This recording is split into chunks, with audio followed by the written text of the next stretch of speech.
Lecture 3, Mestizaje and Indigeneity.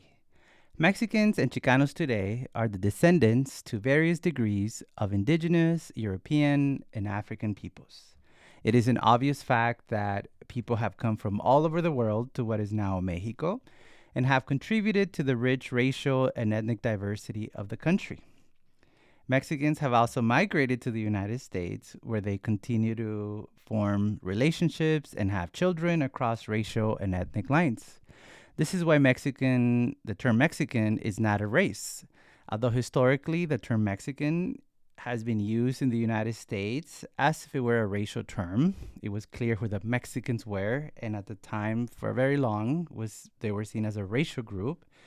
Even so, that is incorrect. In Latin America, we use the word mestizaje to refer to racial mixing. During the colonial period, the mixed offspring of the Spanish and indigenous peoples were called mestizos and mestizas, and the mixture of Spanish and black were called mulattos and mulatas. There were also mixing between Africans and indigenous people, sometimes called sambo or nogni or lobo, which means wolf. And it's also worth pointing out that the indigenous population was the largest population for very, very long. And even today, there's still millions and millions of indigenous people in Mexico who understand themselves as indigenous as well as Mexican.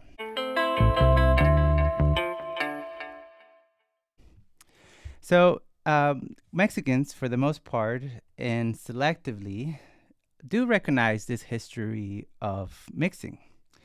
Some Mexicans, like other Latinos, especially here in the U.S., choose to emphasize their European ancestry in the hopes of having the privileges that come with being seen as white, or what we call whiteness.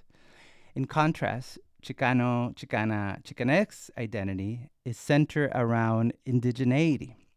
That is, around our ancestry and relationship to the original peoples of the continent of Mexico, the native people who predate European colonization and the national borders that exist today.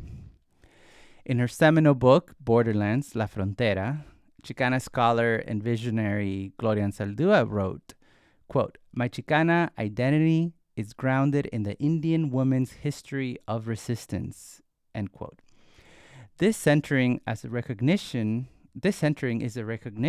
that we do have a say in how we construct our identity out of competing ideas and narratives about race and nation. So, for example, in Mexico, national identity is centered around mestizaje or mestizo identity.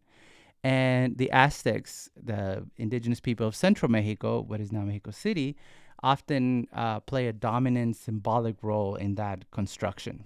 But in reality, there's a large diversity of indigenous peoples and cultures and languages in Mexico as well.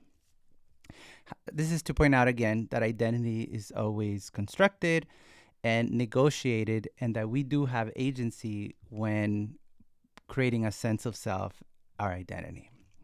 Some of us Chicanos say that we are indigenous not because we make claims to an essentialist and purist understanding of indigeneity. So it is not an indigeneity or an indigenous identity premised on a old culture or identity, ancient, never lost identity or understanding, right?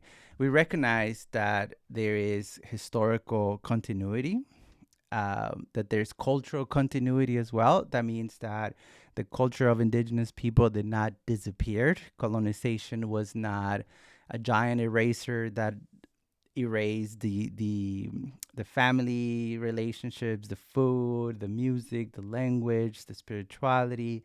All these things continue to exist under new form, right? They change as history changes, as the material conditions change, culture changes, because culture always reflects that reality, right? And so if a lot of what we call Mexican culture is also indigenous culture, if we are what we eat, we're still eating what our ancestors ate, right? Then by extension, Chicano culture is still indigenous culture. And it is also a recognition that it still exists in our bodies, right? How we look, our skin color, our eyes, our hair. It is part of us. It is not simply a root, or something that exists in the past. It is something that we are, because there's not one way of being indigenous, right? Indigenous people today, as they did then, continue to fight for their decolonization. And in some ways, Chicanos also are fighting to decolonize ourselves. So our claim to indigeneity is both a political statement or claim, as well as one rooted in ancestry and the body, right? Indigeneity is socially and politically constructed. There were no indigenous people in the Americas before colonization. There were no Indians in the Americas before colonization.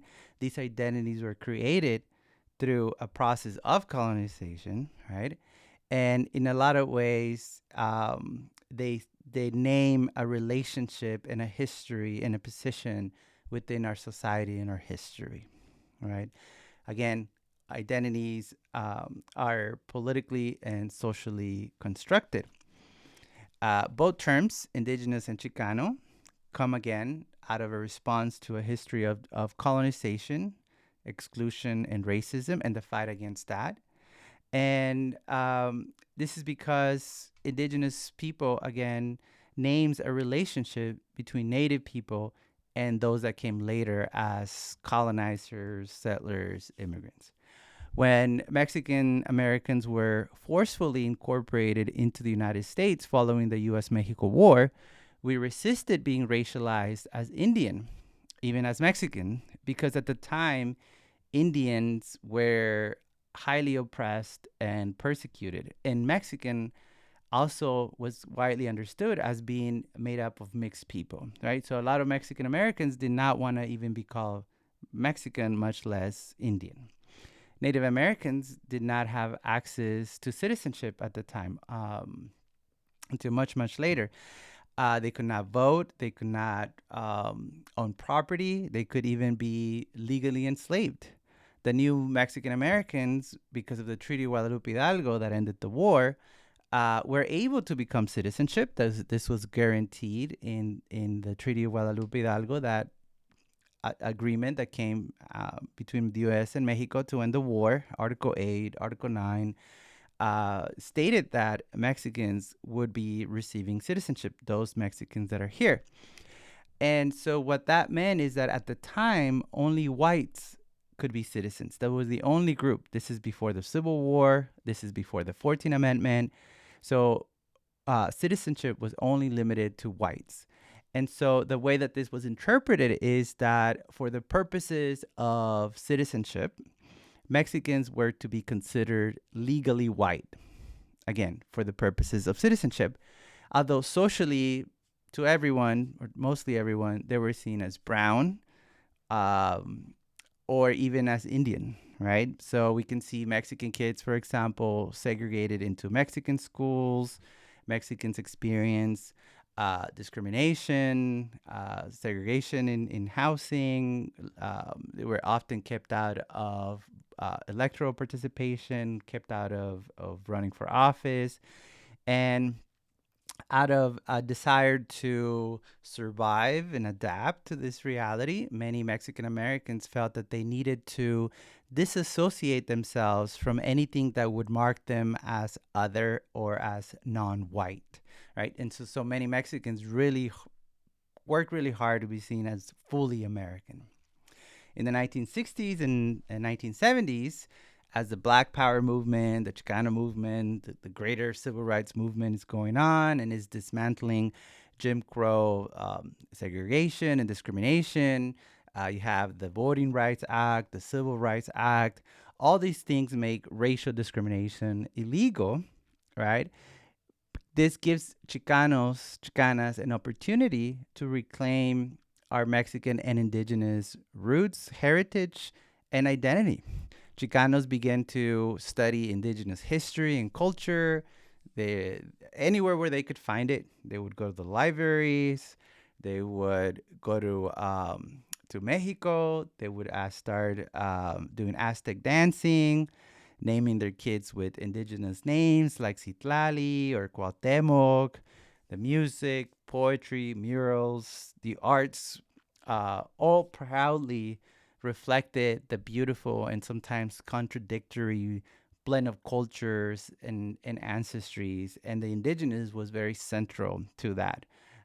For some Chicanos, it even became a search for a spiritual path, right? For an alternative to Catholicism, for example. Many Chicanos started doing sweat lodge, right, or temazcal, or going to ceremony, even by Native Americans here who invited Chicanos to be part of that. So, as much as it is about reclaiming culture and history, claims to indigeneity are also political, right? For many. Since for Chicanos, Chicanas, indigeneity is lived through solidarity.